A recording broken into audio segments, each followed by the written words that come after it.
I'm trying to make the Winnipeg Jets. I've been drafted. My foot is in the door. I am now there. But once you're there, you got to find a way to stay there. And that is even harder than getting that opportunity just to get drafted. Once you step into an NHL training camp, any pro sport, NFL, NBA, you realize that these guys are the top of the top for a reason. They are consistent. They do things that other people are not willing to do on a day-to-day basis. He was an NHL draft pick for the Winnipeg Jets. He played for his dream school at the University of Wisconsin, and today he's the founder of the Mutant Hockey Lab.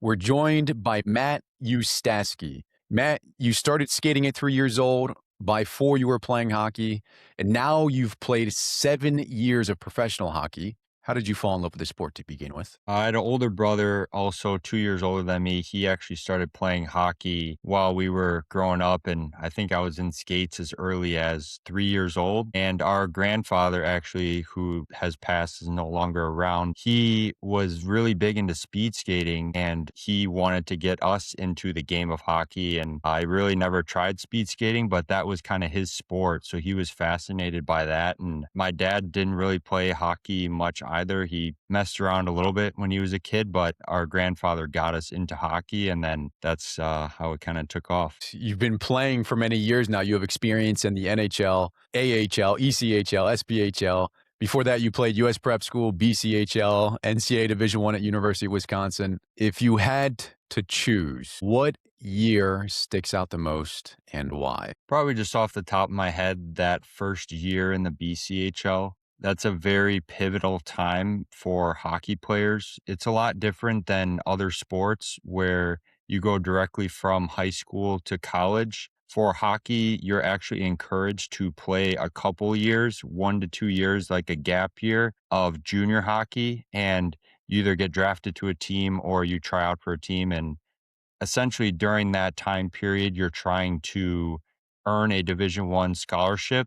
Not a lot of those get passed out directly to high school students. It's starting to change a little bit with the landscape where they're allowing some younger kids to go directly into college, but that's just kind of how the sport is. And during that time period, it's a make or break time for a lot of hockey players because you're trying to earn that Division I scholarship, but you're competing with so many other athletes. So that one sticks out to me the most because you can go in having a lot of potential and it can work out greatly for you. Like me, I got to go to my dream school after, which was the goal all along, which was something that I've worked towards my entire life. But for some, that's where the road ends. It is very, very difficult to earn a Division I hockey scholarship. You end up getting that scholarship and getting drafted. What did it feel like to get drafted? Yeah, that was just kind of going on like in the background. I knew there was a possibility given your age range, you can get picked when you're 18, 19, or 20.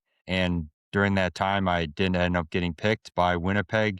That was a completely awesome feeling to have that going on. And that's why I say that was probably the most pivotal 1 to 2 years of my life where, like I said, your career can be made or broke by then. So ended up getting the scholarship, ended up getting drafted at the NHL and start to step another milestone towards a pro career as well. And around that time, can you share behind the scenes? What were the summer development camps like for Winnipeg? Hockey's a little bit different than other sports as well, where when you're playing in the NFL or the NBA, you enter the draft when you're essentially ready to join one of those leagues or at least try out and make one of those leagues. For hockey and the NHL, the draft actually happens even before you can step onto a college campus. And that's what happened for me. I ended up getting picked by Winnipeg before I was even a freshman in college. So they own your rights throughout your entire 4 years of college, and you cannot sign with anybody else if you would like to leave college early to play pro. So that's where they sort of have that jurisdiction over you. If they draft you, your own property by them. If you want to leave early, you can. If you want to stick out your entire 4 years of college like I did, then you could become a free agent after. But I still ended up signing with Winnipeg after my 4 years. But the summer development camps were great because you kind of get to see your progress each year after freshman, sophomore, junior year, how you're competing and stacking up with some of the other prospects that are playing all over the world, essentially, right? North America and Europe. So you're kind of seeing where you fit maybe in the organization. Is it the right time to leave college and sign early, or should I stay and earn my degree and then play pro after? So a lot of things that kind of get thrown at you, and a lot of maturity that has to happen at the same time where you're kind of learning on the go. But they do a awesome job at those development camps teaching you how to do all the habits that I've implemented into my life today, right? Nutrition, sleep, recovery, mindset, mental training, all this stuff, they sort of hint at and teach you and sort of plant the seed. Then it's on you to take it how far you want with it. And obviously, those habits have led to a lot of success for you. On the opposite side of the coin, what are some of the challenges you've had to overcome? My pro career has been a lot more illustrious, I'd say, than I wanted to. I've had to bounce around and play for a ton of teams, and a lot of it was due to some major injuries and surgeries I had to have early on in my pro career. Also, just the lack of opportunities going to certain teams and not playing a lot or not playing in the right role that I thought. You can make up all of these as excuses, or you can just kind of view it as just one part of your story. And there's definitely been a lot of adversity that I've had to face throughout the course of my entire pro career. When you think about it, I was younger, T 19, 20. I play for one BCHL team, then I go to one college, and then I'm starting pro. So that was just two teams over the span of 6 years. For pro, I've had to bounce around and play for a ton of teams, just hoping for certain opportunities in order to give myself a chance at moving up and playing at the next level, which the ultimate goal was obviously always to play in the NHL, which I did get a great chance at my first couple seasons pro. But like I said, I ran into some major injuries, had to get a couple surgeries, which set me back pretty far. But I'm still enjoying the game today. I'm still playing. I'm still trying to get better every single day, every single night, no matter what level I'm at or where I'm playing.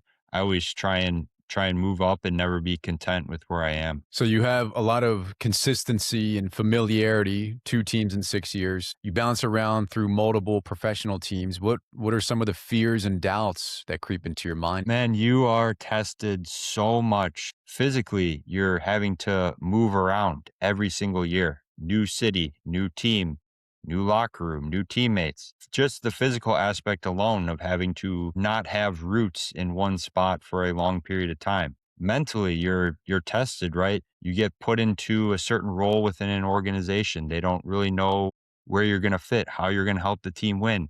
Are you going to play a lot of minutes, or are you going to be on the sidelines, kind of just waiting for your opportunity to maybe come in the lineup, help the team win games? Emotionally, you're tested, right? Frustrations can set in. Are you going to be mature enough to handle what your coaches are giving you feedback wise, whether it's positive or negative? Spiritually, do you believe in yourself? Do you have that ultimate belief, and do you want it enough more than anyone else playing the sport? Doesn't matter what age you are, what level you're at. And those are kind of the questions that you have to ask yourself at the end of the day. When you're going to a new team, you're stepping into a new locker room, you got new teammates. Everybody has egos in the locker room. There are some guys that are for the team, there's some guys that only care about themselves. They only want their points and they just want to move on and have high stats, and they don't really care if the team wins or not. Especially when you're playing in the minor leagues, everybody just wants to move up and play in the NHL. So there's so many different factors that go into having a pro career, and a lot of people don't think about this stuff. When I don't want to get too deep into it, but like when they post a lot of negative stuff about players, or we call them like the couch commentators, right? We're like, oh, I can play at that level for sure. Like I can definitely play in the ECHL. I could play in the minors right now. And they just don't understand so many other factors and traits that are going on with players' lives behind the scenes that you have to take into account as well. Plenty of couch commentators out there. Hey, quick pause. If this conversation is providing you value, please take literally 5 seconds and hit that follow or subscribe button on your app. This is the best way to make sure that you don't miss any value from future episodes. Now back to the conversation. Along the journey, many athletes fall into the trap of comparison, positively or negatively. How have you dealt with comparing yourself to others? I used to do that a lot when I was younger. And it takes a lot of emotional maturity to realize that that stuff doesn't even really matter. Yes, it's a good gauge and a marker for you to kind of compare yourself to other players where you're at skill level wise and how you sort of fit into certain teams and lineups. But at the end of the day, you need to just worry about yourself. And the comparison, it can be helpful at times, but most of the time, especially now with social media, it's been glorified to be such a negative thing that a lot of kids get discouraged and they don't even try. They don't even want to see what can happen with their careers because they're so discouraged about the comparison that they're making to others. One of the quotes that you have online is talent gets you in the door, habits keep you in the room. How does that relate to the Mutant Hockey Lab? And can you elaborate more on what you do there? Yeah, that was pretty much a great overarching sort of quote that I either saw or sort of kind of formulated in my head where you go into an NHL training camp and I'm trying to make the Winnipeg Jets and I have the talent. I've been drafted. My foot is in the door. I am now there. But once you're there, you got to find a way to stay there. And that is even harder than getting that opportunity just to get drafted. Once you step into an NHL training camp, any pro sport, NFL, NBA, you realize that these guys are the top of the top for a reason. They are consistent. They do things that other people are not willing to do on a day to day basis. There are some that get away with talent. There are some that eat McDonald's and treat their bodies like crap, but that's anomalies, right? They're less than 1%. They're unicorns. For the 99% of us, like me, I will include myself in that. I've had to work for every single opportunity that I've earned throughout the course of my career. So those are types of the habits that I teach to younger hockey players. Having the resume and background that I do with the game of hockey and still playing professionally today, I feel like there's a huge disconnection between a lot of the younger athletes and younger hockey players that I see that are living very unhealthy lives and having very, very unhealthy habits that are affecting them, not just in their sport, not just having good grades in school, but also just being social human beings in life.